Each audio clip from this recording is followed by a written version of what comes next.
If you want to close your WhatsApp account, follow these straightforward steps to ensure it's done correctly. This guide will help you navigate the process easily. Step 1. Open WhatsApp. Launch the WhatsApp application on your smartphone. Make sure you are logged into the account you wish to delete. Step 2. Go to Settings.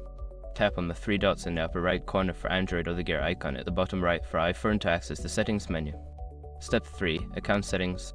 In the Settings menu, select the Account option. This section contains all the account-related settings you need. Step 4. Delete My Account. Scroll down and tap on Delete My Account. You will be prompted to enter your phone number in the full international format to verify your identity. Step 5. Confirm deletion.